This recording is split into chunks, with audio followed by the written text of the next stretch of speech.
Demikian tadi informasi dari kurikulum. Langsung kita lanjut Bapak Nur Rahman untuk menyampaikan oleh-oleh setelah mengikuti diklat ya Pak.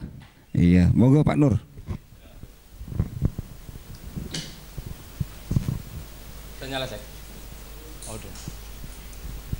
Terima kasih. Assalamualaikum warahmatullahi wabarakatuh.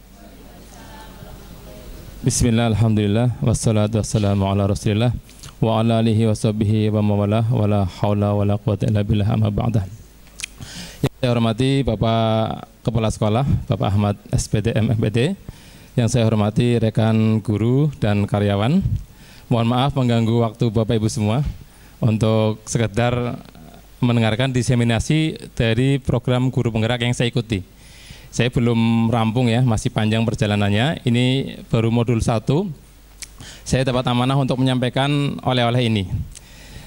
Sebetulnya oleh-oleh ini atau materi yang akan saya sampaikan berjudul budaya positif di sekolah. Ini sudah Bapak Ibu pelajari di PMM. Kalau mempelajari PMM-nya betul-betul melihat videonya sama modulnya dibaca, itu sebetulnya nggak usah dengar saya sudah paham. Dan sudah lulus post-test terbukti ya, hebat semua ya. Oh iya, lulus semua kan untuk yang budaya positif, disiplin positif ya, lulus semua. Ini bukan modul dari saya ya, ini dari sananya, pengembangnya tidak saya ganti, memang saya hanya menyampaikan saja. Kemudian apa sih budaya positif? Sebenarnya kita sudah banyak kok budaya positif, cuma yang saya tekankan kali ini adalah tentang disiplin positif. Ini yang agak baru menurut saya. Sebelumnya saya mohon maaf ya, ini ada perubahan paradigma di pola pikir kita, pola asuh kita terhadap anak. Sehingga perlu kita buka pikiran kita, jangan langsung menolak dulu. Biasanya kalau dalam baru, kita itu sudah resisten dulu. Wah, masa sih jimbian dulu apik. Nah, jangan seperti dulu, ini buka dulu, open mind dulu ya. Pikirannya dibuka dulu, ini ada paradigma baru. Dan kayaknya ini memang akan diterapkan. Buktinya apa? Di PMM itu ada. Kalau di PMM ada, artinya apa? Semua guru kan wajib mengikuti PMM. Berarti semua guru asumsi dari sana sudah paham materi ini dan harus diterapkan di kelas masing-masing. Nah, ternyata di guru penggerak pun ada lagi. Saya mau tanya teman-teman yang PPD kemarin, ada materi restitusi disiplin positif, 5 posisi kontrol guru. Kalau memang ada, sudah fix ya. Ini pasti akan diterapkan di tahun berikutnya. Ini mungkin masih tahap sosialisasi. Ini ada pertanyaan tematik, ciri-ciri kurikulum merdeka itu ada pertanyaan tematik kalau mengajarnya.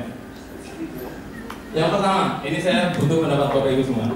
Setuju atau tidak setuju bahwa hukuman dapat mendisiplinkan anak? Setuju.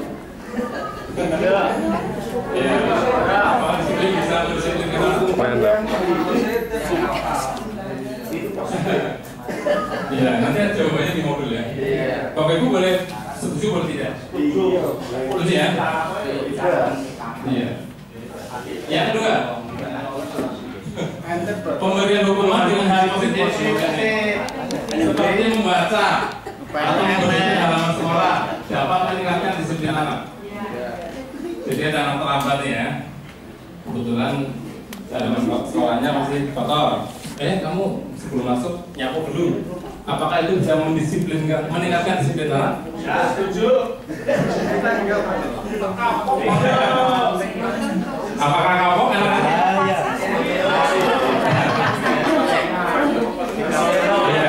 Ini adalah pertanyaan refleksi yang selama kita lakukan itu ya. Selama ini kita lakukan yang ini. Awalnya terpaksa lama-lama menjadi. Yang ketiga, nanti jawabannya kita diskusikan dulu. Memberi penghargaan dapat meningkatkan motivasi belajar anak. Setuju. Tidak setuju. Memberi penghargaan misalkan. Iya. Penghargaan itu misalkan kalau kamu maju nanti Pak Guru kasih bintang. Pernah begitu Bapak Ibu? Meningkatkan nggak? Ya, mungkin meningkatkan ketika dikasih bintang. Itu bintangnya dihilangkan? Kayaknya kembali lagi. Atau guru lain yang nggak punya bintang, punya udah. Nanti kita diskusikan. Tapi kayaknya sudah mulai tahu jawabannya bahwa ini kayaknya enggak deh. Selama ini kita pakai tiga-tiga ini. Ada yang terlambat, kita pakai yang mana? hukuman atau yang ini ya. Kalau penghargaan ya. Ya penghargaan juga ada penghargaan negatif. Dulu pernah ketika terlambatnya 20 kali dikantongi tulisan terlambat 20 kali keliling kelas. Buat mengerikan sekali ya. Saya pernah lihat siswa begitu. Iya. Iya. Jadi ngomong apa ya Bu? Ya, berikutnya ini pematik saja nanti kita bahas. Semoga tahu jawabannya nanti. Yang akan kita pelajari cukup banyak Bapak Ibu. Ini kalau dipelajari sebetulnya 1 bulan ya. Tapi saya semoga bisa ringkas kurang dari 1 jam semoga ya. Ini materinya ada disiplin positif, ada teori motivasi, ada keyakinan kelas, kebutuhan dasar manusia, restitusi, 5 posisi kontrol, sama restitusi segitiga, restitusi. Ini kalau pernah buka PMM harusnya Madad ingat sedikit. Oh ya, minimal judulnya. Nah, saya ingatkan videonya kan. Ya. Materi pertama, disiplin positif. Saya mau tanya sama Bapak Ibu. Ini dia, perubahan paradigma yang akan kita lakukan. Yang pertama adalah ilusi guru bisa mengontrol murid. Selama ini kita sok berpuasa ya. Kamu itu harus ikut saya ketika saya punya peraturan ini. Murid sebetulnya kita itu atau orang tua ya, atau ini juga ada. Yang terakhir, ilusi bahwa orang dewasa memiliki hak untuk memaksa, ya, terutama anak-anak kita dan sebagainya. Mungkin iya, tapi itu nggak jangka panjang. Itu ketika kita kontrol saja, ketika kita paksa saja dia berubah. Habis itu dia kembali lagi. Artinya nggak efektif sebenarnya. Dia berubah hanya sesaat ketika kita paksa. Setelah itu karakternya nggak terbentuk. Kembali lagi seperti semula. Makanya jangan heran ketika kita bolak-balik ngulang, perasaan mesti nasihati bolak-balik, 3 minggu bolak-balik, ternyata nggak berubah-berubah. Nah ini semoga ini bisa salah satu salah satu alternatif untuk bisa mengobati kegagalan kita selama ini. Berikutnya, ilusi bahwa kritik dan membuat orang merasa bersalah dapat menguatkan karakter. Ini sering kita lakukan, nggak nyambi tahu orang, tapi kata-katanya halus. Ya, membuat orang merasa bersalah. Ibu capek nak, capek. Ya. Itu kata-kata capek saja sudah. Berapa kali? Kata-katanya harus tidak marah. Tapi orang anak jadi bersalah banget tuh. Perasaan biasa saja. Iya. Biasa peo. Banyak mana? Ilusi bahwa semua penguatan positif efektif dan bermanfaat. Yang saya sampaikan tadi. Saya pernah ngasih bintang anak saya 3 bagi Ais Rasna. Lamarnya suka berantakan. Suatu saat saya kasih yang lamarnya bagus dikasih bintang sama ibunya. Bintang doang, papan tulis kecil itu. Ini semangat.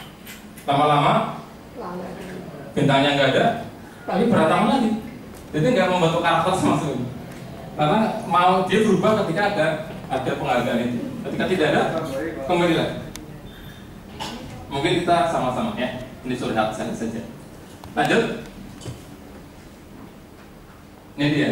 Selama ini kita sebagai guru pas kuliah juga belajar ini ya, stimulus respon. Contohnya ketika domba-domba atau anjing atau apa dikasih hadiah, maka dia akan melakukan sesuatu itu. Biasanya gitu. Sekarang kita berubah dari stimulus respon menuju teori kontrol. Perubahannya apa? Iya. Maksudnya stimulus respon ya. TOP. Kita mencoba mengubah orang agar berpandangan sama dengan kita. Sebelumnya gitu. Sekarang pakai teori kontrol, kita berusaha memahami pandangan orang lain tentang dunia. Perilaku buruk tidak sebagai suatu kesalahan. Semua perilaku memiliki tujuan. Jadi nomor 2 misalkan begini, ini ada anak suka begini di kelas. Kita anggap kalau dulu kamu salah harus dihukum. Kalau teori kontrol ini enggak, kita selidiki sebetulnya dia itu maunya apa? Apa tujuannya kenapa dia begini lah? Iya, nanti itu bisa dilakukan di luar ya. Jadi jangan pas pembelajaran nanti enggak. Iya, Kemudian orang lain bisa mengontrol saya. Ini stimulus respon. Kalau teori kontrol, hanya Anda yang bisa mengontrol diri Anda. Iya. Anak-anak itu nggak bisa kita kontrol ya. Anak-anak mengontrol diri anak-anak sendiri. Kemudian saya bisa mengontrol orang lain. Anda tidak bisa mengontrol orang lain. Pemaksaan ada pada saat bujukan gagal.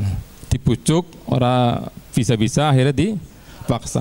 Kalau teori kontrol enggak, kolaborasi dan konsensus. Jadi ada kesepakatan, win-win solution. Jadi orang tua maunya A, anak maunya B. Nah kalau orang tuanya ngotot, kamu harus A, mau tidak mau. Kalau win-win solution enggak, bicara dari hati ke hati maunya apa, biar jalan tengahnya seperti apa. Ini adalah teori kontrol. Kemudian model berpikir menang kalah, ini model berpikir menang-menang. Ya, jadi bukan ini harus orang tua yang dituruti, bukan. Atau anak yang harus dituruti. Nah, ini ada jalan, pasti ada jalan lain untuk bisa menyelesaikan masalah yang dihadapi. Ini teorinya seperti ini. Kemudian lanjut. Ini materinya banyak sekali seperti ini yang ada di modul saya ringkas saja. Ada disiplin nanti, teori motivasi, kebajikan universal, posisi kontrol, ini menarik sekali nanti ya. Segitiga restitusi sama 5 kebutuhan dasar manusia. Langsung saya next saja. Nah, sekarang saya mau tanya. Kita sering mendengar kata disiplin ya Bapak Ibu ya. Disiplin dalam benak kita itu apa? Disiplin adalah sesuatu yang positif, sesuai dengan aturan. Ada lagi? Disiplin. Ternyata disiplin berasal bahasa Latin disiplina, yang artinya apa? Oh, disiplin itu belajar. Maka asal dari kata ini berkorelasi dengan disiplin dari diri murid-murid Sokrates dan Plato. Disiplin diri membuat orang menggali potensinya menuju sebuah tujuan apa yang dia hargai. Jadi intrinsik ya, bukan dari luar. Sementara ini yang kita pahami disiplin sekarang ini. Sesuatu yang dilakukan seseorang pada orang lain untuk mendapatkan kepatuhan. Kalau patuh itu berarti disiplin. Disiplin dengan ketidaknyamanan, ya.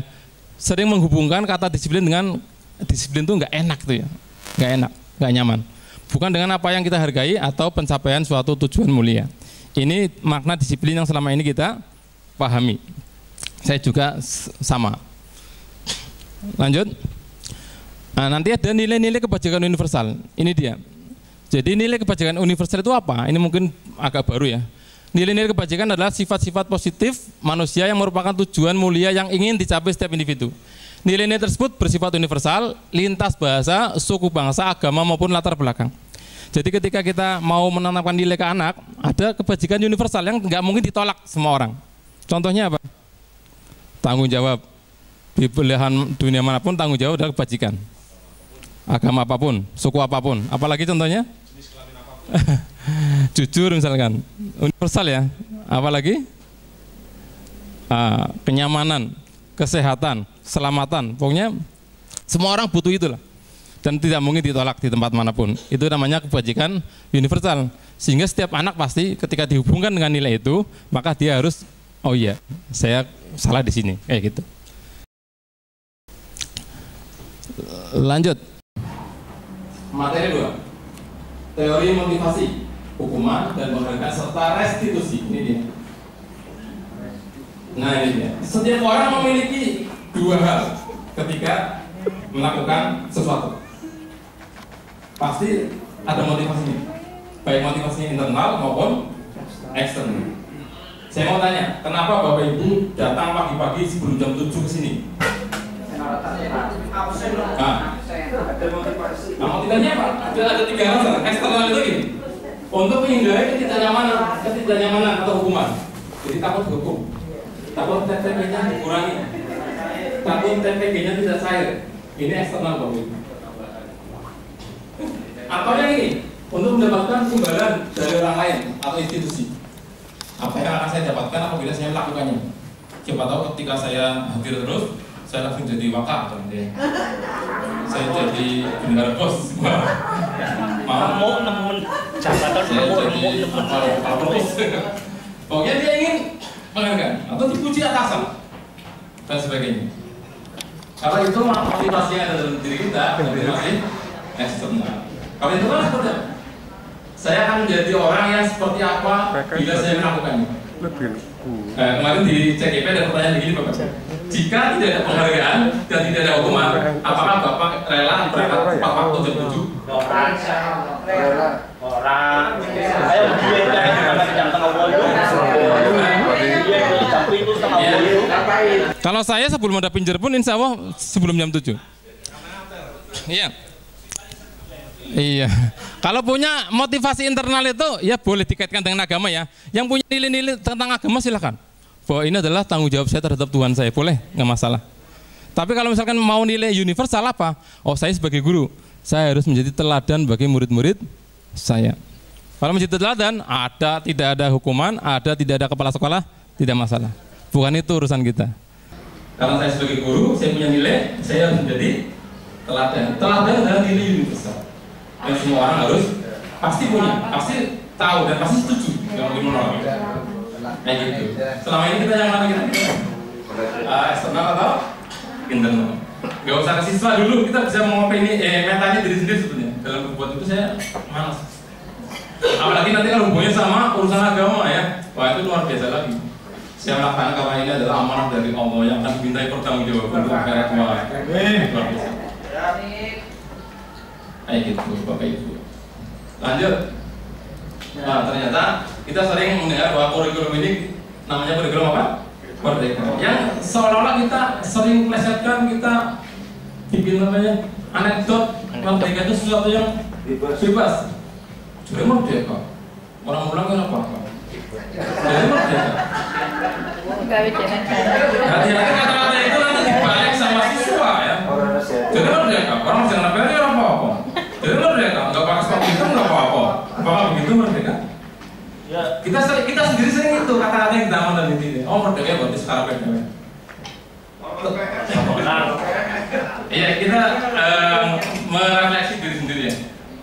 Ternyata merdeka itu artinya kalau mau kihajarnya tidak hanya terlepas dari perintah, akan tetapi cakap membuat pemerintah, cakap buat pemerintah diri sendiri. Ketika sudah punya nilai-nilai intrinsik tadi, maka kita berangkat pagi bukan karena kepala sekolah, tapi karena diri sendiri punya nilai itu. Namanya merdeka, ya. Negara punya tuh. Iya. Jadi kurikulum merdeka yang kita sering guyon-guyon dengan kata itu, mohon ya hanya sekedar guyonan, tapi jangan dimasukkan terlalu dalam ya, karena bisa jadi itu menjadi internal dari sendiri kita. Kayak apa? Iya. Lanjut. Ini ada istilah didukung oleh penghargaan. Penghargaan selama ini kita baik ya, ternyata ini baik. Penghargaan itu pengaruh jangka pendek saja, bukan jangka panjang. Seperti yang saya katakan, dikala dikasih penghargaan dia berubah, dikala tidak, ya kembali lagi seperti semula. Kemudian penghargaan itu menghukum. Apa maksudnya Pak? Iya. Saya tanya, ketika di rapot itu ada tulisan ranking 1, 2, 3, yang merasa bangga siapa sih? Ya tiga orang itu saja. Yang ranking 1, 2, sama 3. Coba bayangkan yang ranking 32, yang merasa tersikat 33, 32, 28. Penghargaan itu menghukum. Penghargaan mengurangi kecepatan ini berdasarkan penelitian kali ini. Penghargaan tidak efektif, penghargaan merusak hubungan ini dia. Penghargaan ternyata merusak hubungan. Ini mungkin Bapak Ibu guru pernah ya, ketika ada didapatkan guru terdisiplin, terbaik di SMA Keramat. Ada satu guru didapatkan ini menjadi guru terbaik di sini. Kemudian ada yang nggak suka, malah justru nanti akan mencari kesalahan-kesalahan dan menjadi standarnya orang baik. Bang Mursyid, yang guru terbaik menyatu kursi nggak kayak gitu. Guru yang terbaik selamat, tapi cari saja kesalahan. Ini namanya merusak. Lanjut. Penghargaan menurunkan kualitas. Penghargaan mematikan kualitas, penghargaan mengurangi motivasi intrinsik. Ya. Lanjut. Apakah boleh Pak kita menguji siswa ketika berbuat baik? Harus. Tapi bukan dijanjikan. Bukan nanti kalau kamu berbuat ini akan saya kasih bukan. Ketika ada siswa yang menghapus papan tulis tanpa kita suruh, kita ucapkan terima kasih. Terima kasih kamu sudah berbuat baik. Semoga amalnya diterima di sisinya. Ketika kita lihat jalan, ternyata siswa memungut sampah dan memasukkan ke tempat sampah, kita ngasih apresiasi, itu harus. Artinya dia kan bukan karena ada kita dia memungut ya, tapi kita kuatkan, oh berarti ini baik. Tapi niatnya bukan karena. Tetapi hati-hati, ini harus dilakukan. Beri pengakuan secara khusus, biar tidak menimbulkan iri hati ya, iri hati. Beri pengakuan secara pribadi. Kadang-kadang kalau di depan umum itu suka ada yang iri soalnya. Dipuji-puji terus, yang lain belum dengar ya. Paling maning, Mandor maning. Beri pengakuan kepada semua murid. Nah ini dia, harus bergantian dong. Kalau yang cantik berbuat baik kita puji, yang nggak cantik puji. Jangan ngayu baik kok. Orang cantik itu semuanya nggak pernah salah ya, selalu benar.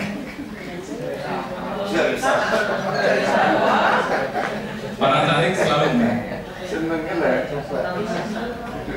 Beri pengakuan secara konsisten. Konsisten, acara tunggu dipuji, dongkela orang, karena dipuji kadang orang.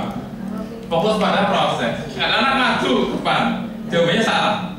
Tapi kita hargai tetap karena dia proses mengerjakannya sudah kerja keras. Ada anak nari, kita lihat narinya, prosesnya latihannya hebat, ternyata tampilnya kurang hebat, nggak masalah. Kita lihat kita tetap hargai bahwa dia punya proses ke situ. Lanjut lagi.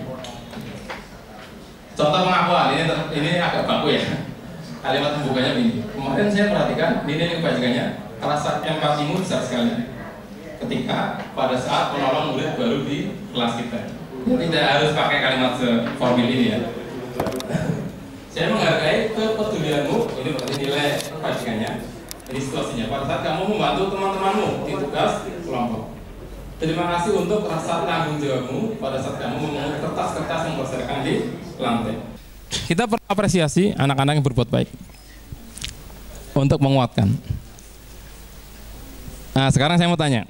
Ini nanti ada 3 istilah. Ada hukuman, ada konsekuensi, ada restitusi. Yang agak mending konsekuensi sebenarnya. Coba perhatikan Bapak Ibu. Ada tindakan guru mencatat 100 kali di dalam buku kalimat. Di dalam buku kalimat, saya tidak akan terlambat lagi karena terlambat ke sekolah. Ini hukuman atau konsekuensi?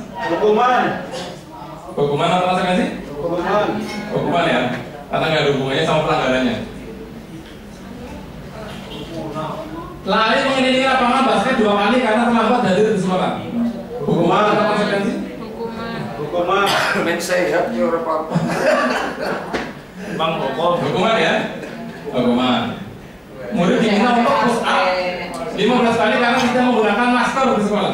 Hukuman atau konsekuensi? Hukuman jelas ya. Menggantikan kertas tugas teman yang telah dicoret.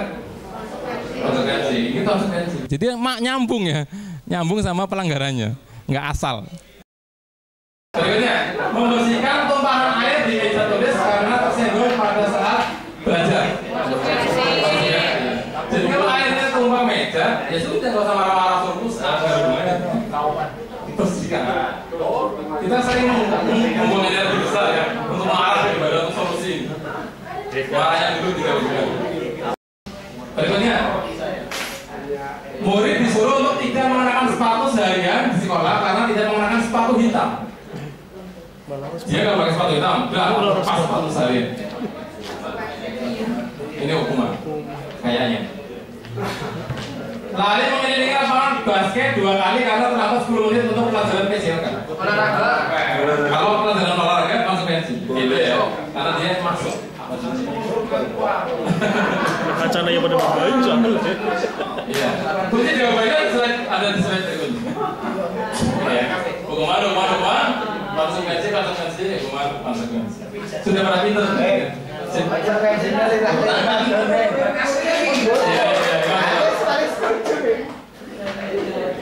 Lanjut. Apa sih perbedaan hukuman dan konsekuensi? Nah ini dia perbedaannya. Hukuman itu sesuatu yang menyakitkan harus terjadi. Gak nyaman, pusat itu menyakitkan. Sesuatu harus terjadi tapi dia ikhlas karena sesuai dengan tidak kesalahannya. Membuat anak sakit fisik maupun hati. Nah, fisiknya tuh kelihatan biasa saja. Artinya, kita ini kan foto pensiun. Untuk jangka waktu lama, membuat anak merasa tidak nyaman dalam jangka pendek. Yang tidak nyaman tetap ya, suruh membersihkan meja yang kotor. Nah, tapi cuma sebentar saja, nggak akan benci sama gurunya karena tidak semena-mena. Anak membenci kedisiplinan kalau hukuman. Kalau ini anak menghargai disiplin. Ini bersifat paksaan, ini bersifat stimulus tanggapan. Ada masalah, ini solusinya. Mendorong anak menyakiti diri sendiri, mendorong anak agar mudah menyesuaikan diri. Konsep diri yang buruk, konsep diri yang baik, anak belajar untuk menyembunyikan kesalahan, anak belajar untuk mematuhi peraturan. Marah, rasa bersalah, dipermalukan, merasa tidak dihargai, yang ini kehilangan hak sebentar saja, dibuat tidak nyaman, diasingkan untuk sementara. Tapi nanti kembali lagi, dengan tidak ada rasa jengkel harusnya, karena sesuai dengan kesalahan yang dia lakukan. Lanjut. Nah ini dia, restitusi ini hanya nyisipi dulu, nanti di bagian akhir ada yang komplitnya. Lalu apa itu restitusi? Tadi ada hukuman, ada konsekuensi, dan ini katanya yang terbaik, restitusi. Restitusi adalah proses menciptakan kondisi bagi murid untuk memperbaiki kesalahan mereka. Jadi ada proses solutif, mencari solusi. Sehingga mereka bisa kembali kepada kelompok mereka dengan karakter yang lebih kuat. Restitusi juga merupakan proses kolaboratif yang mengajarkan murid untuk mencari solusi untuk masalah mereka dan membantu murid berpikir tentang orang seperti apa yang mereka ingin menjadi dan bagaimana mereka harus memperlakukan orang lain. Oke, meskipun nanti akan dibahas, saya kasih sebentar bocoran sedikit. Misalkan begini, ada siswa terlambat gitu aja deh, atau siswa nggak pakai sepatu hitam. Ini yang ringan aja. Siswa nggak pakai sepatu hitam. Kalau hukuman tadi, lepas sepatu kamu, seharian kamu nggak usah pakai sepatu. Atau sepatu putihnya disita. Lulus baru diambil. Atau setelah menikah diambil. Ada hukuman. Kalau konsekuensi, kita lihat peraturan. Peraturannya apa? Ketika tidak membawa sepatu hitam. Nah itu, kalau konsekuensi biasanya peraturan. Dan peraturan ini sudah dipahami siswa. Apa konsekuensinya? Selama ini kalau nggak pakai sepatu hitam ada konsekuensinya gitu. Peraturannya apa?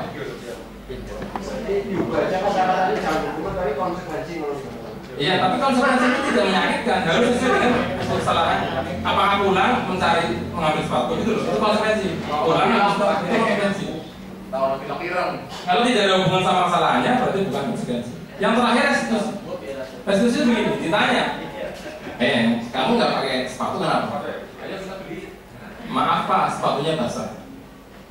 Kita terus nutun ya, contoh nutun jangan gitu. Basah. Artinya kita kan sudah tahu nih anak ini sudah berapa kali melanggar. Kalau sering berarti butuh ini mungkin. Ini baru sekali ceritanya. Sepatu saya basah Pak, kemarin kehujanan. Oh begitu. Kalau seperti itu sebenarnya dia melanggar atau tidak sih? Dia sebenarnya berangkat ke sekolah dengan keterpaksaan sepatu tidak pakai hitam, dengan sudah dibela-belain berani-berani masuk sepatu tanpa hitam, karena sepatu hitamnya satu-satunya itu basah. Kalau itu apakah kita layak menyuruh dia push up, menyuruh kita? Enggak. Dan ini kita perlu sosialisasikan kepada yang lain sehingga tidak begini, Pak Ganinka kayak orang dihukum Pak. Jangan begitu karena beda, ini pelanggarannya beda. Ada kasus lain, mungkin karena ini ya, saya kira nanti nggak ada hukuman Pak. Gitu. Itu beda lagi penanganannya. Atau saya ingin berekspresi diri Pak. Hari Senin ini padahal ya. Ekspresi diri kan ada salurannya hari Rabu dan Kamis. Pokoknya intinya kalau restitusi itu mencari solusi. Ketika tidak punya sepatu hitam, misalkan ya sepatu hitamnya rusak kemarin, maka kita tawarkan sama siswa, kamu sekarang sepatunya rusak. Bagaimana caranya kamu bisa menepati peraturan sekolah hari Senin berikutnya? Dia kan berpikir kan, saya pinjam, alternatifnya saya beli. Jadi begitu ya. Jadi dia punya alternatif sendiri.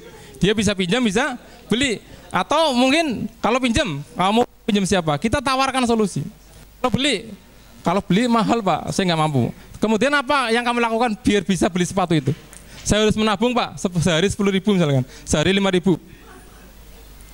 Pokoknya kita tawarkan solusi itu. Sehingga nanti pada saatnya, kalau kamu menabung sehari 5.000, harga sepatu sekian, pada tanggal sekian kamu harus sudah pakai sepatu hitam. Itu namanya restitusi. Syukur-syukur guru ini, ya sudah, Pak Guru talangi dulu ya. Nanti kamu nyaur ke saya.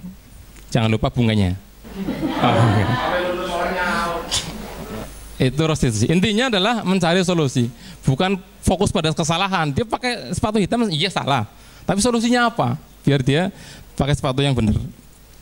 Oke, lanjut. Ini banyak ya perbedaannya. Nanti silahkan. Ini restitusi merupakan pilihan, menguatkan, korban mendapat ganti. Contoh ini, contoh. Ada dua orang berkelahi nih, berkelahi.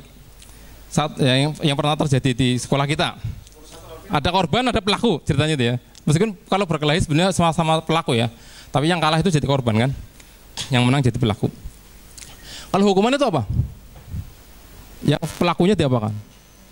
Ya sudah, apa disuruh push, apa disuruh apa, nggak ada hubungannya sama peraturan.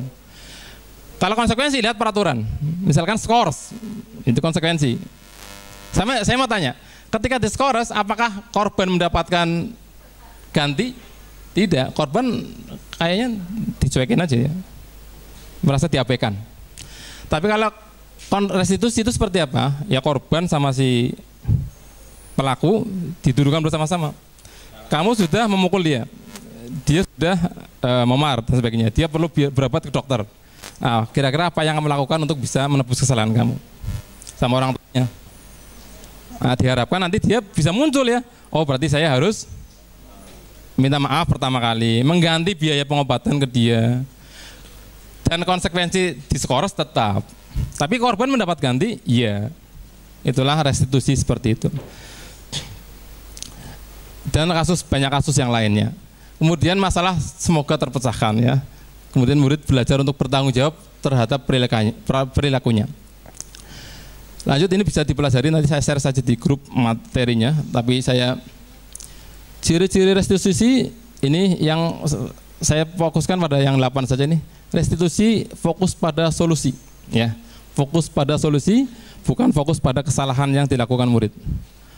Lanjut, keyakinan kelas. Ini sesuatu yang baru dan sudah ada di PMM dan harusnya ini diterapkan di SMA kita. Kita sudah kenal peraturan kelas. Di kelas kita punya peraturan Bapak Ibu yang bersifat eksklusif di kelas itu nggak ada ya. Peraturannya global sekolah ya. Atau mungkin Bapak Ibu pernah bikin kesepakatan sama murid-muridnya. Selama pelajaran ini kalian berdebat, 1, dalam waktu 2, baju dimasukkan dan seterusnya. Itu peraturan. Nah sekarang keyakinan, apa bedanya? Mengapa tidak peraturan saja? Mengapa harus namanya keyakinan? Saya mau tanya nih, ketika siswa disuruh pakai sepatu hitam, itu nilai yang diharapkan ada pada siswa apa sih? Jangan-jangan siswa nggak tahu. Untuk apa saya pakai sepatu hitam? Sementara saya anaknya baik, sholatnya rajin, nilainya bagus. Coba, kalau ada siswa bilang begitu kan, saya nilainya bagus Pak, akhlak bagus, cuma sepatu aja nggak, saya nggak mau hitam Pak. Sholat rajin, saya tak maju Pak, Senin Kemisnya. Ya sama belum Pak. Jangan-jangan kita nggak tahu jawabannya. Sebenarnya nilai apa yang kita dapatkan dari sepatu hitam itu? Nah, makanya yang perlu kita tekankan adalah itu sosialisasi ini yang penting. Bahwa ternyata untuk toleransi, untuk kebersamaan, untuk kekompakan, jadi itu nilainya ditanamkan dulu. Maka hari Senin dan Selasa pakai sepatu hitam. Dan ini sangat membantu bagi anak-anak yang tidak mampu. Artinya dia punya sepatu satu-satunya. Sementara teman-temannya mungkin kalau mau seminggu bisa ganti 5 kali. Senin hijau, Kamis oranye dan seterusnya. Sementara dia punya sepatu hitam terus ya. Bagi yang tidak punya sepatu itu, maka sepatu hitam sangat membantu. Kemudian seperti ini contohnya. Mengapa kita memiliki peraturan harus menggunakan helm? Jadi jangan cuma kamu harus pakai helm. Tahu nilai yang dibalik helm itu apa? Kenapa sih harus pakai helm? Untuk apa? Untuk selamatan, dan anak harus tahu itu sehingga kalau ketika menjalankan bukan paksaan, bukan karena ada polisi, bukan karena ada pas selamat ngadang di depan, bukan karena guru BK menurunkan atau suruh parkir dulu, bukan. Tapi karena memang keselamatan. Ini yang kita harapkan. Anak-anak kalau sekarang pakai masker, misalkan dulu ya pas pandemi, itu mereka sukarela kayaknya. Kenapa? Karena dia tahu masker itu menghindari dari penularan ya. Dia tahu, jadi patuh. Sementara kalau baju dimasukkan, dia nggak tahu nilai bajikannya apa. Baju saya dimasukkan, Pak guru di top apa jadi jadi bajikannya apa? Nah ini yang kita dan ini kebajikan kelas ini harus keyakinan kelas harus dirumuskan bersama-sama oleh kelas itu. Kenapa? Biar punya tanggung jawab. Seperti begini, ini kalau kata Pak Ahmad ada peraturan misalkan gebak sodor. Gebak sodor peraturannya dibikin oleh yang main sendiri. Maka dia pasti akan patuh dengan aturan yang dibuat sendiri. Main apalah? Satu atau apa? Tinggal ini. Jangka dan sebagainya. Itu peraturannya bagaimana? Ditetapkan. Maka anak-anak yang ikut itu dengan sukarela akan mengikuti peraturan yang dibuat sendiri. Diharapkan keyakinan kelas yang dibuat oleh mereka sendiri bersama kita. Jadi bukan kita menyodorkan loh ya. Misalkan kita sudah punya 10 peraturan. Kemudian anak-anak harus ini setuju enggak? Bukan begitu. Anak-anaklah yang memunculkan peraturan itu. Nanti kita ACC dan tidak ACC. Kemudian peraturan ini terlalu tadi, jadi misalkan memakai helm. Memakai helm ini untuk apa? Keselamatan. Berarti nanti keyakinan kelasnya, nilai universalnya adalah keselamatan. Datang tepat waktu itu apa manfaatnya? Datang tepat waktu ternyata masuk ke menghargai orang lain. Ketika gurunya sudah datang, dia terlambat, berarti dia kurang menghargai. Maka dimasukkan ke dalam menghargai orang lain, berarti harus datang tepat waktu. Seperti itu Bapak Ibu. Jadi nanti yang dituliskan di keyakinan kelas bukan peraturannya, tapi nilai kebajikannya. Dan di dalam nilai kebajikan itu nanti ada yang tadi itu, pakai sepatu hitam lah, datang tepat waktu lah, jangan tugas lah, dan seterusnya. Itu nanti masuk dalam nilai-nilai universal yang mana? Stop. Lanjut.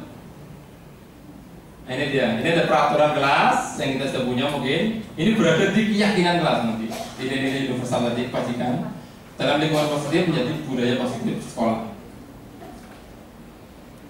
Contoh keyakinan kelas atau kesepakatan kelas.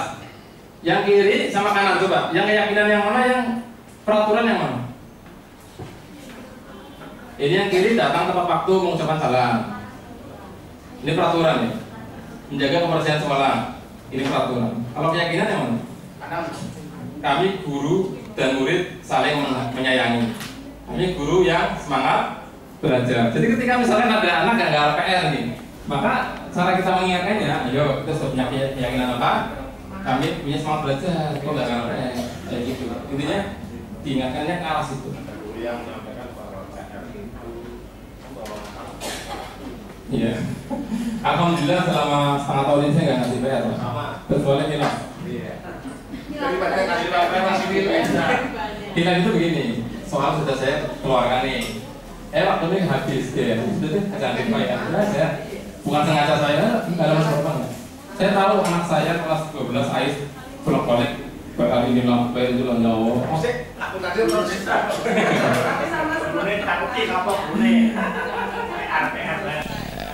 Iya, artinya ya memang ini Bapak Ibu guru perlu mempertimbangkan hak mereka liburan Sabtu Minggu itu ya untuk komunikasi sama keluarga ya. Tapi bolehlah sekali-kali PR, tapi jangan terlalu sering. Dan jangan yang terlalu membebani. Rangkum 20 halaman. Astagfirullahaladzim. Ini contoh keyakinan kelas. Kami murid yang peduli dengan teman-teman. Jadi ketika ada permasalahan apapun, nanti yang kita hubungan dengan keyakinan yang mereka sudah buat sebelumnya. Kegiatan ini contoh ya. Contoh keyakinan kelas di kelas misalkan kelas 10 lah. Hormat, bekerja, diterima dan dimiliki. Jadi itu aja, hanya 3 saja. Hormat, bekerja, diterima dan dimiliki. Hormat itu apa? Kami meyakini bahwa sangat penting untuk menghormati semua orang dan barang milik orang lain. Sehingga ketika ada yang merusak barang orang lain, ketika ada yang terlambat mungkin, ini masuknya sini. Karena dia tidak menghormati guru, katanya lebih lama daripada gurunya. Bekerja, nah, ketika ada anak yang nggarap tugas misalkan, atau nggarap tugasnya asal-asalan, masuk ke sini. Kita ingatkan dengan, ayo kita punya keyakinan apa? Kerja. Jadi nggak usah banyak-banyak. Ini sarannya adalah 3-7 saja, maksimal 7. Nilai universal yang bisa dijadikan keyakinan kelas. Dan diharapkan nanti Bapak Ibu bikinlah kayak gitu. Nanti mungkin awalnya bukan seperti ini ya. Awalnya peraturan banyak, siswa ini Pak, mengerjakan tugas tepat waktu. tidak boleh menggunakan handphone, izin ketika keluar dan seterusnya. Itu tampung semuanya. Itu maksudnya kemana? Izin ketika keluar masuk mana? Oh, hormat. Mengerjakan tugas tepat waktu maksudnya kemana? Oh, bekerja. Kayak gitu. Dan ini sebaiknya nanti ditandatangani oleh seluruh siswa, ditempel di kelas. Kayak gitu. Ini langsung saja lah. Coba ini tes saja. Ini keyakinan kelas ini termasuk selalu kembalikan buku ke tempatnya. Ini maksudnya bukan itu. Nilai kebajikan universalnya apa? Selalu kembalikan buku ke tempatnya. Tanggung jawab ya. Nah, kayak gitu contohnya. Jadi mungkin ini peraturannya ini ketika lagi membuat peraturan bersama kelas, oh selalu kembalikan buku ke tempatnya, atau LCD ke tempatnya, atau barang yang dipinjam dikembalikan. Tapi ini maksudnya ke tanggung jawab. Jadi nanti maksudnya keyakinan kelas kita adalah tanggung jawab. Dilarang mengganggu orang lain. Nah, saling menghormati, saling menghargai, bisa. Hadir di sekolah 15 menit sebelum pembelajaran dimulai. Ini juga bisa masuk saling menghormat sama guru ini. Dilarang melakukan kekerasan. Ini saling menyayangi ya. Dilarang menggunakan narkoba. Kesehatan, keselamatan, bergantian atau menunggu giliran. Antri, sabar mungkin ya. Sabar sudah ada. Gunakan masker. Kesehatan. Jangan berlari di kelas atau koridor. Mungkin keselamatan maksudnya. Kalau lari nanti jatuh. Kita lihat kunci jawabannya. Ada nggak? Nah ini. Tanggung jawab, menghormati dan seterusnya. Ini maksudnya nanti kami harapkan nanti Bapak Ibu membuat keyakinan kelas di kelasnya masing-masing. Nggak usah banyak-banyak, 3 sampai 7 keyakinan kelas. Yang mereka kalau kebanyakan peraturan juga mules juga ya. Dikit saja, 3 atau 4 gitu. Kemudian tapi mereka ketika melanggar pasti masuk ke salah satu itu. Kayak gitu. Tugas wali kelasnya ya. Iya, tugas wali kelas. Lanjut. Ini prosedurnya ya, ini prosedurnya kalau membuat. Yang pertama, mempersilahkan warga sekolah atau murid-murid di sekolah kelas untuk bercurah pendapat tentang peraturan yang perlu disepakati. Jadi biarkan mereka nuliskan apa saja. Usul apa saja tentang peraturan yang ada di kelas kita. Bebaskan, brainstorming. Biar banyak. Mencatat semua masukan-masukan pada murid atau warga sekolah di papan tulis atau di kertas besar. Bisa di LCD juga kalau PowerPoint gitu ya. Di mana semua anggota kelas warga sekolah bisa melihat hasil surat pendapat. Susunlah keyakinan kelas sesuai prosedur pembentukan keyakinan sekolah kelas. Gantilah kalimat-kalimat dalam bentuk negatif menjadi kalimat positif. Contoh, jangan berlari di kelas atau koridor. Diganti berjalanlah di kelas atau koridor. Intinya diganti biar jangan pakai kata jangan lah. Nah, ini kelihatan kesannya negatif. Kemudian tinjau kembali daftar surat pendapat yang sudah dicatat, dipilih ya, barangkali yang sama, ada yang kembar, ada yang apa. Kemudian ajak warga sekolah murid untuk menemukan nilai kebajikan atau keyakinan. Jadi misalkan tadi datang tepat waktu maksudnya apa, mengerjakan tugas maksudnya apa, seperti itu. Tinjau ulang keyakinan kelas secara bersama-sama. Kemudian ini yang penting. Bisa berkisar antara 3 sampai 7 prinsip atau keyakinan. Karena kalau terlalu banyak, warga kelas akan sulit mengingatnya, akibatnya sulit untuk dijalankan. Ini keyakinan kelas awal dari disiplin positif. Jadi nanti saya harapkan Bapak Ibu bisa membuat keyakinan kelas, dan saya ingin tahu nanti, saya tanya sedikit lah, sudah buat keyakinan kelas atau belum, seperti apa. Nah kalau misalkan diperlukan ditempel di kelas, tempel lah. Iya, ini kemudian ditinjau lagi, kemudian ditandatangani ya, kemudian tempel, diletakkan di dinding kelas. Saya nggak tahu kalau misalkan sudah buat, kemudian mau pakai banner, boleh nggak sih, Bu Rizky? Mana Bu Rizky? Atau Bu Ratna? Bannernya keyakinan kelas untuk ditempelkan. Semoga bisa. Kalau enggak ya kertas yang biasa juga bisa. Ini contoh keyakinan kelas, Bapak Ibu. Setiap anggota kelas perlu belajar. Ini nggak banyak, cuma 5. Perlu senang ternyata nilai kebajikan universal juga. Melakukan tugas, saling menghargai, merasa aman. Bersikap positif, menjadi terbaik, menghormati, percaya dan menghormati orang lain, komitmen terhadap tugas, nanti saya membantu, dan seterusnya. Ini contoh-contoh saja, nanti saya share semua di grup. Lanjut, ini kebutuhan dasar manusia dan dunia berkualitas. Ini teori psikologi, ya, jadi kalau guru BK sudah tahu persis ini. Jadi setiap manusia melakukan kegiatan, melakukan sesuatu pasti alasannya 5 ini. Yang pertama untuk bertahan hidup. Jadi kita bekerja di sini juga untuk bertahan hidup ya, karena untuk membiayai nafkah anak istri, berarti ada tujuan untuk bertahan hidup. Kemudian ada rasa kasih sayang dan rasa diterima, ini juga butuh. Kemudian penguasaan, kemudian kesenangan, kemudian kebebasan. Setiap perilaku kita pasti dasarnya ini, entah itu positif, entah itu negatif. Contoh yang positif, ketika kita bekerja seperti ini untuk bertahan hidup ya, untuk membiayai anak dan istri, maka positif. Ketika pekerjaannya tidak halal, misalkan nyuri motor, mencopet, itu pun ada alasannya kan, dia untuk apa? Dan satu perbuatan bisa beda alasan. Contoh, anak yang tidur-tiduran di kelas, kita tanya, harus kita tanya, kenapa kamu tiduran di kelas? Dia pasti nggak jawab untuk bertahan hidup ya. Saya bertahan hidup Pak, dengan tidur Pak. Nggak mungkin. Tapi mungkin, Pak, saya bosan nemen di kelas Pak. Nah itu kebutuhannya apa berarti? Mungkin kebutuhan kebebasan ya. Maka guru harus melakukan refleksi. Kenapa dia bosan di pelajaran saya? Apa yang salah dengan saya? Atau kita minta aspirasinya. Terus kamu maunya apa? Pembelajaran. Ya sekali-kali kita keluar Pak. Coba pembelajaran di luar dan sebagainya. Jadi kebutuhan itu setiap anak pasti punya kebutuhan. Atau mungkin ditanya lagi, kenapa sih kamu suka bikin ulah? Saya senang sekali kalau Pak Guru menegur saya. Ini butuh apa coba? Kasih sayang. Dia ingin diperhatikan gurunya. Senang kalau ditegur senang aja. Satu tindakan bisa beda motifnya. Jadi kita harus memilah-milah nanti satu perbuatan itu dia tuh kenapa sih melakukan itu ya. Sehingga solusinya bisa tepat kayak gitu. Atau ada suka ngusili anak ya. Sedikit-sedikit dilempar kertas, dilempar apa. Kenapa sih kamu itu? Saya senang Pak kalau gitu. Lihat anak-anak ini berarti kebutuhannya ini. Kesenangan. Kayaknya kurang piknik ya. Sehingga kita kurang piknik.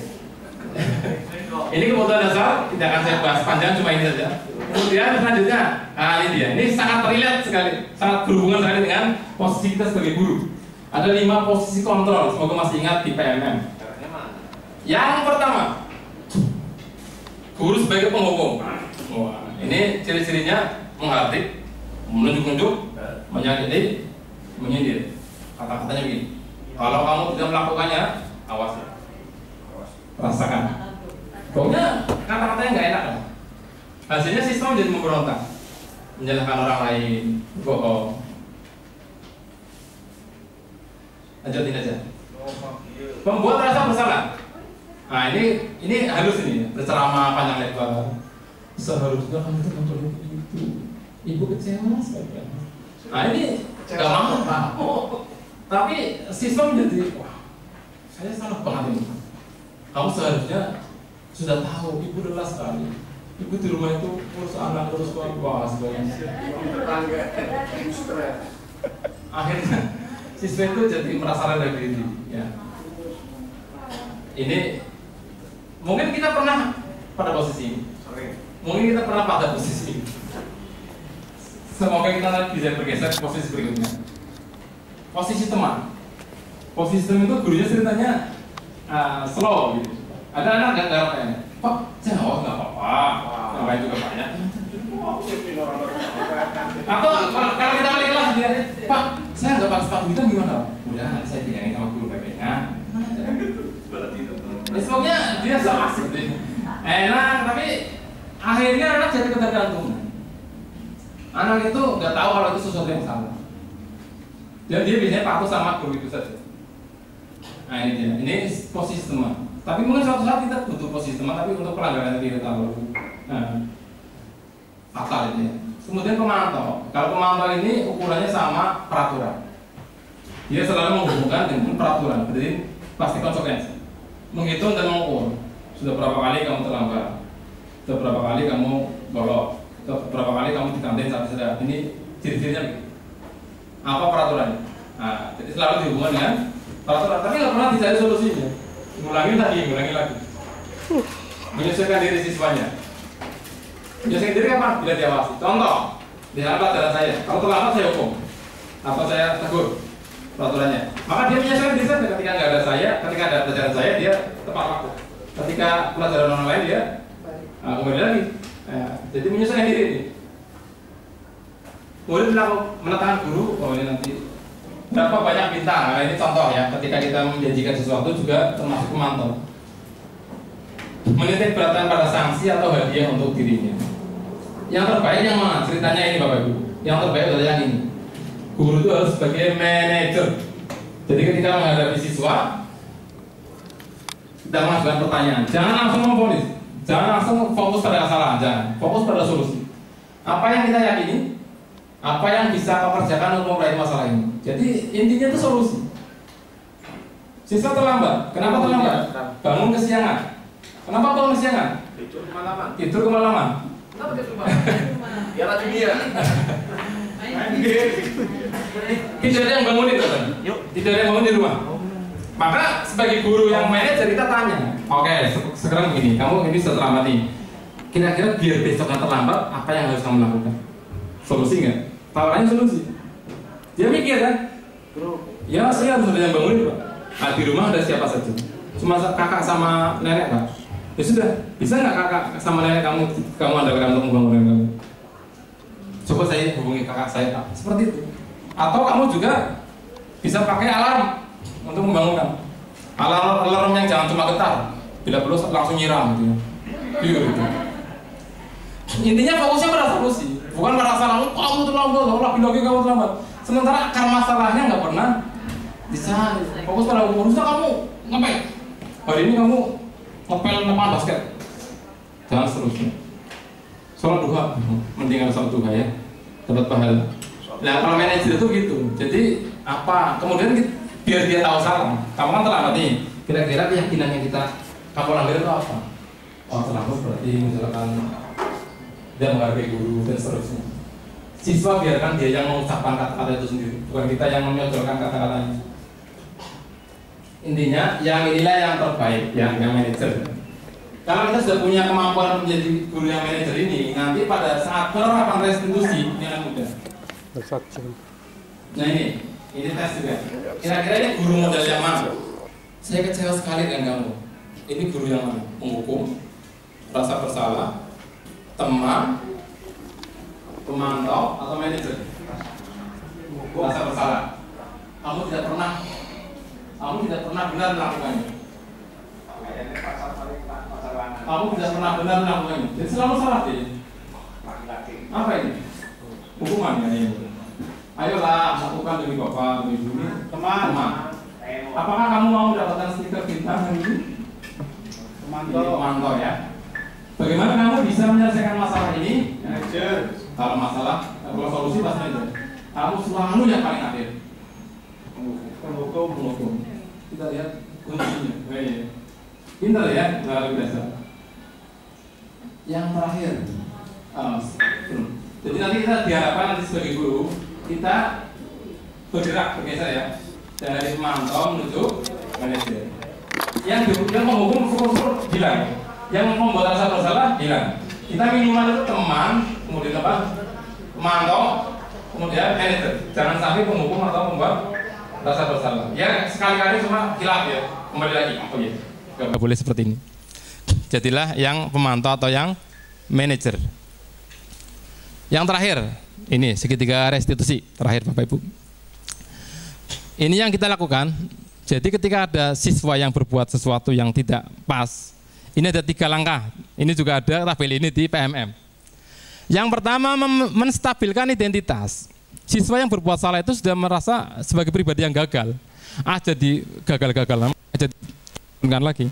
Perlu kita kuatkan dulu ya. Menstabilkan identitas. Kata-katanya ini, setiap orang pasti pernah melakukan kesalahan. Jadi bukan dia hanya seorang. Kamu bukan satu-satunya yang pernah melakukan ini. Artinya ini siswa juga, oh ya, bombong. Saya nggak jelek-jelek amat nih saya. Kemudian validasi kebutuhan. Kamu tentu punya alasan. Nah ini dia ditanya. Kalau terlambat ya gitu ya, kamu bukan satu-satunya yang terlambat kan. Kemudian alasannya apa? Ini perlu digali, ini validasi. Kemudian yang terakhir adalah menanyakan keyakinan. Nah, keyakinan yang mana? Keyakinan kelas yang kita sepakati tadi. Berarti keyakinan apa yang kita telah sepakati? Kok kamu bisa begitu misalkan? Nah, berarti saya tidak sesuai dengan keyakinan X. Kamu ingin menjadi orang seperti apa? Kalau misalkan keyakinan belum terbentuk bagaimana, Pak? Ya bisa saja misalkan ada siswa terlambat. Ini sudah sering ya. Kamu cita-citanya mau jadi apa sih? Saya mau jadi polisi, Pak. Polisi. Kira-kira kalau polisi itu gimana? Boleh terlambat nggak? Oh ya nggak boleh, Pak. Nah dia sudah tahu sendiri, polisi nggak boleh terlambat. Maka kamu harus berlatih dari sekarang. Contohnya seperti itu. Ya. Ini contoh-contoh kata-kata menstabilkan identitas bisa dipelajari. Ini contoh validasi kebutuhan. Bila perlu kata-kata ini. Kamu bisa saja melakukan hal yang lebih buruk, tetapi kamu tidak melakukannya. Kemarin pas praktek di CGP ada siswa gini. Siswa berantem sama temennya. Karena temennya memecahkan cermin kesayangannya. Kemudian dia marah-marah. Yang cerminnya dipecahin, marah-marah sama temennya. Sementara temennya sudah minta maaf dan seterusnya. Akhirnya ribut, dibawalah ke gurunya. Ceritanya gurunya saya. Maka saya mengadem-ademi sama si itu yang marah-marah itu. Wah, kamu cuma marah-marah doang ya? Loh, harusnya gimana, Pak? Ya, itu sudah bagus itu. Kamu nggak melakukan lebih dari itu kan? Ya, kamu nggak mukul dia, kamu nggak memecahkan cermin dia balik. Dia dengan kata-kata itu dia sudah merasa besar hati. Oh iya, berarti sebenarnya kamu sudah bisa menahan marah itu. Meskipun dia marah-marah, tapi kan dia tidak sampai memukul, tidak sampai menjambang, tidak sampai memecahkan barang temannya. Itu saja sudah menguatkan dia. Kemudian, ketika kamu marah-marah seperti itu, kira-kira keyakinan kelas mana yang kamu langgar? Oh ini ya Pak, saling menghargai, saling dan seterusnya. Dia akan ngomong seperti itu. Kalau kita nggak ngomong-ngomong, kita pancing ya. Kita kasih pertanyaan pemantik supaya dia bisa menyadari kesalahannya. Kalau dia sudah sangat merasa bersalah, jangan kita salah-salahkan. Pokoknya jangan sampai dia terlalu merasa bersalah. Tapi dia fokus pada solusi. Nah sekarang begini, kamu sudah marah sama dia nih, solusinya apa nih biar hubungan kalian bisa baik lagi? Saya minta maaf Pak. Kemudian kamu pengen nggak cerminnya diganti? Kalau pengennya silakan nanti yang memesakan kita juga kasih restitusi sama. Kamu sudah memesakan cerminnya dia. Apa yang kamu lakukan biar dia bisa baikkan sama kamu? Saya akan ganti Pak, siap ganti dan seterusnya. Dua-duanya menang. Ini namanya tadi menang-menang. Tidak ada yang kalah menang. Win-win solution. Diharapkan budaya positif itu akan seperti itu idealnya. Apakah akan seperti itu pelaksanaannya? Nah ini dia. Refleksi Bapak Ibu, nanti bisa direnungi. Hal baru apa yang mengubah paradigma saya yang saya dapatkan? Mungkin ada sesuatu yang baru, semoga ya. Perasaan apa yang muncul selama mengikuti sesi ini? Peran Among seperti apakah yang saya telah lakukan selama mengikuti mobil ini? Ya, aduh, saya selama ini bagaimana? Saya akan menjadi Among seperti apa setelah ini? Jadi sebelum ini saya guru seperti apa? Setelah saya tahu ilmu ini, saya akan berubah seperti apa? Ya, kalaupun tidak drastis, semoga ada yang berpengaruh, berbekas pada Bapak Ibu semuanya. Saya kira itu Bapak Ibu semua. Terima kasih. Mohon maaf kalau banyak kesalahan, mengerti. Nggak ada pertanyaan kan? Kembalikan ke pembahasan. Ini ke depan. Kayaknya nomor takon air. Ayo sudah segera. Dia berimen. Roman, ini disuruh bukan kami kan. Oh iya boleh. Ada apa? Boleh. Serius apa manajer ya? Ya, terima kasih. Assalamualaikum warahmatullahi wabarakatuh. Waalaikumsalam warahmatullahi wabarakatuh. Pak Nur Rahman sudah memberi pencerahan kepada kita semuanya. Sangat cerah. Glowing berarti ya. Saya juga maksudnya Sony memberi masukan kepada Pak Nur Rahman ini. Kalau saya itu pernah bercerita juga sama anak saya dan juga di murid-murid saya di kelas. Ya. Mendidik itu sesuai dengan zamannya. Jadi saya nggak pernah menyalahkan bapak saya yang mendidik saya. Gitu. Ya, saya ceritakan, saya itu dibiasakan sholat subuh itu dengan cara bapak saya itu Ciprati pada mukanya. karena orang tangi-tangi. Dan mohon maaf, tingkat pengetahuan orang tua saya juga mungkin terbatas. Kemudian saya sebagai anak juga nggak ada informasi-informasi hak asasi manusia. Maka saya nggak bakalan melawan, nurut saja wis.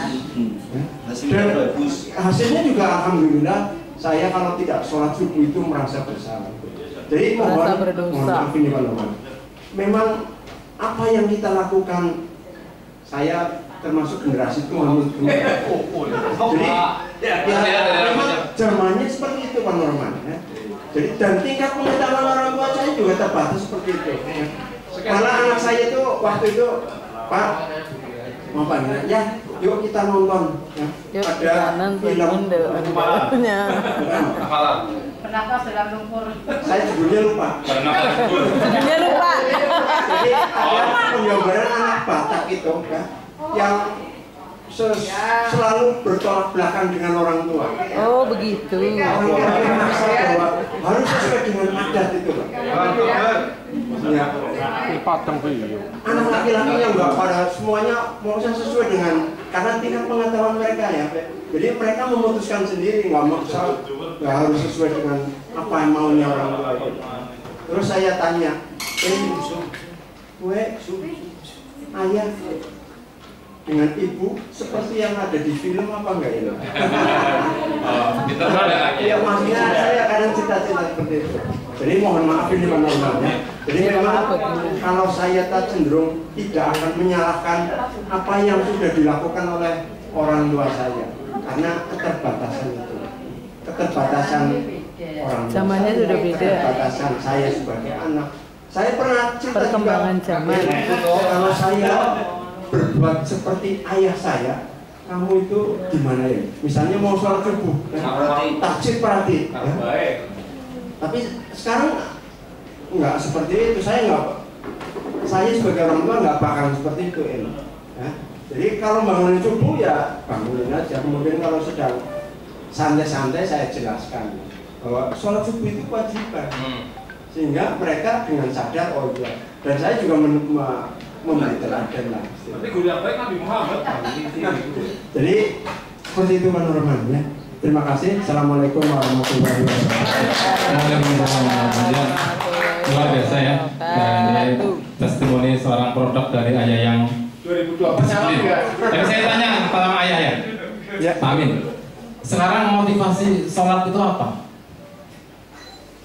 Apakah meninggalkan sekarang motivasi yang ada dalam diri Pak Amin? Apakah itu didapatkan dari hukuman dari ayah Pak Amin?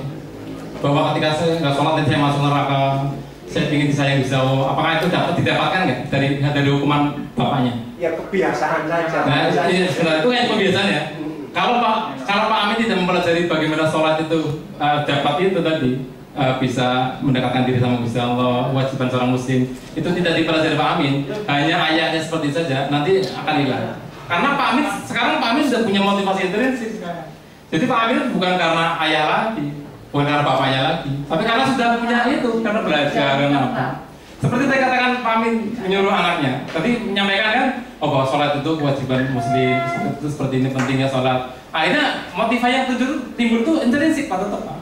Bukan dari jenengan lagi sekarang. Jadi dimanapun dia mau ada ayah atau tidak ada ayah, pokoknya saya sholat karena saya sudah tahu intrinsiknya apa, nilai di balik sholat itu apa.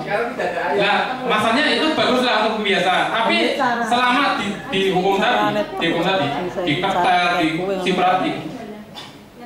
Pak Amin kan tidak tempat untuk apa sih saya sholat? Kok dijelaskan bahwa apa saya sholat? Lah dapatnya itu bukan dari ayahnya mungkin, atau mungkin tetap ayahnya ngasih ilmu itu. Tapi berarti yang berkat yang berpengaruh sebenarnya ilmu itu. Saya tahu sholat itu kewajiban sholat. Selama Pak Amin tidak tahu itu, yang itu mau di hotel mau di apa, dia nggak nurut. Karena nggak tahu apa sih sholat, saya nggak tahu untuk apa sih sholat. Saya jadi orang muslim banyak suku. Tetap motivasi yang muncul sekarang Pak Amin sholat pasti intrinsik Pak.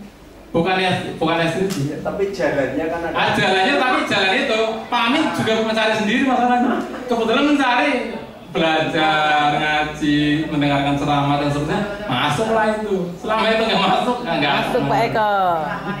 Tapi maksudnya gini loh Pak Norman, ketika orang tua saya itu nggak berbuat seperti itu di zamannya itu, maka saya nggak bakalan merasakan bahwa sholat subuh itu bukan merupakan pelanggaran gitu loh Pak Norman. Soalnya biasa. Nyatanya jenengan sama anaknya bisa kan? Ya maksudnya gitu. Enggak jalan-jalan juga. Ini sama-sama ayah sama anak dulu. Maksudnya Apa yang sesuai dengan mendalangi zamannya gitu loh Pak. Enggak, sekarang saya tanya, Pak Amin dengan anaknya tidak melakukan itu, bisa nggak anaknya sholat sekarang? Tidak melakukan seperti yang bapaknya Pak Amin lakukan, tapi anaknya sholat nggak sekarang? Ya sholat. Nah, berarti cara itu bukan yang efektif. Tetap motivasi internalnya Pak. Selama belum ada itunya, susah sekali anak itu sholat. Kecuali kita ada pengawasan kita ya. Mungkin di rumah dia sholat, saat itu nggak sholat. Di rumah dia sholat, di sekolah dia nggak sholat. Karena sih belum mampu unsur itu. Apa di sekolah ya? Sholat saja kan nggak sholat. Di musola itu banyak yang sholat. Saya sempat sangat bahagia sekali. Saya mau adzan duhur, anak itu berbaris di teras musola. Ternyata begitu pagar pintunya, lari semua. Ternyata di sana bukan nunggu untuk adzan duhur, nunggu pagar pintu keluar. Kena prank. Kan bener pemantau Pak. Kenapa begitu? Apakah bapaknya nggak kurang-kurang aja? Jadi mungkin tapi dia interaksinya belum masuk. Mau dikotor, mau diapakan saja, mau dikasih hadiah. Dia nurut sampai itu saja. Kenapa ayah sekarang bisa sampai sekarang rajin sholat? Pasti sudah tahu dia sholat. Dan sekarang terbukti ayah melakukan anaknya dengan pendidikan yang tidak sekasar bapaknya bisa. Nah ini mau saling membantah. Itu bisa kok. Sesuai zamannya apa? Sesuai zamannya. Iya. Kalau sesuai zamannya saya setuju. Ada lagi Bapak Ibu? Iya, silakan penawanya. Jangan sulit-sulit ya. Enggak. Ini kan Norman kan ini Yang kerasnya, tangan begini. Maju nih. Konali. Yang kesoting Pak. Oh nggak apa-apa. Lebut TV jadi. Biasanya nek nyanyi kok tinggal balik. Yang jelas itu butuh online. Lebutan online. Kali pertama. Langsung ya Pak Nur Rahman, ini berhubungan dengan tata tertib. Selama ini kan kita membuat tata tertib untuk kepatuhan, masih pada taraf kepatuhan, hukuman dan lain-lain, begitu ya Bu Siska ya. Sampai Bu Siska juga cater ini ke depan itu tata tertibnya seperti apa, karena memang banyak pelanggaran yang dilakukan atau barangkali memang tata tertib dibuat itu karena untuk dilanggar gitu kan. Nah ini sehubungan dengan tata tertib dan kepatuhan kan berarti belum sampai pada bentuk nilai internalnya sudah pasti. Nah apakah kita mengubah tata tertib dengan bahasa yang berbeda ataukah tidak perlu dengan tata tertib itu? Semasa para guru bisa memasukkan hal-hal internal dalam setiap pembelajaran, dalam setiap perilaku, setiap bertemu dengan anak. Sebenarnya memang ini internal ini manusiawi sekali ya Pak Aminuddin. Ini memang menjunjung tinggi harkat martabat manusia, memang yang dikedepankan itu. Zaman memang berubah dan semua melalui proses begitu ya Pak Nurman. Monggo itu saja, matur nuwun. Terima kasih, luar biasa. Tepuk tangan dong untuk guru saya tercinta. Semuanya tercinta. Ya, betul sekali. Jadi sebetulnya ending dari kegiatan ini dan insya Allah nanti kayaknya Kemendikbud akan memprogramkan ini bahwa peraturan tetaplah dibuat peraturan, tapi siswa tahu nilai di balik peraturan itu. Jadi dari keyakinan-keyakinan kelas nanti dijadikan menjadi keyakinan sekolah. Yang siswa bisa mungkin lewat perwakilan kelasnya kita kumpulkan untuk menentukan keyakinan sekolah seperti apa. Nanti wali kelasnya mensosialisasikan kepada siswanya keyakinan sekolah kita seperti ini dan dari siswa, benar-benar dari siswa. Artinya selama ini kita menyuruh anak untuk pakai sepatu hitam yang paling mudah ya, memasukkan baju, pakai sabuk, kita nggak menanamkan nilainya. Untuk apa semuanya ini? Nilai apa yang saya sempat pelo menjawab Pak dulu. Pak saya itu nilainya bagus Pak, yang saya katakan awal. Akhlak saya juga bagus Pak. Masa gara-gara baju nggak dimasukkan saja saya dimarahi, saya apa Pak? Kayak gitu loh. Jadi apa? Ini perlu menurut saya ini yang perlu ditanamkan ke anak-anak. Jadi contoh, menggunakanlah helm ke sekolah. Jangan hanya peraturan itu, tapi kenapa pakai helm? Keselamatan itu tadi, itu harus diinternalkan kepada diri siswa. Dan semoga itu justru dari siswa usulan itu, bukan dari gurunya. Nah, kalau itu nggak muncul bagaimana? Nah, kita pancing ya. Tapi sebagian dari nanti pas membentuk keyakinan kelas, siswa yang aktif. Guru paling kalau belum ada yang masuk ini, kita tambahkan. Bagaimana kalau ini masuk? Oh ya, siap, dan seterusnya. Sehingga dengan peraturan atau keyakinan dibuat bersama, seperti yang tadi, seperti permainan itu, peraturan yang dibuat bersama, insya Allah akan disepakati bersama. Dan kalaupun ada pelanggaran, pasti ya. Jangankan peraturan dibuat manusia, peraturan dibuat Tuhan saja banyak yang melanggar. Tapi kan artinya ini upaya kita agar tidak kering ya. Peraturan itu kering sekali. Kenapa harus pakai sepatu hitam? Kenapa harus ini? Tapi dia nggak tahu ini untuk apa, manfaatnya untuk saya itu apa, nggak tahu. Saya kira itu mengingat waktu, mohon maaf ya, cukup ya Bapak Ibu ya.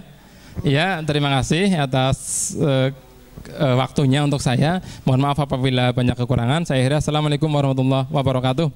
Waalaikumsalam warahmatullahi wabarakatuh. Terima kasih banget kepada instruktur kita ya yang sudah berpengalaman.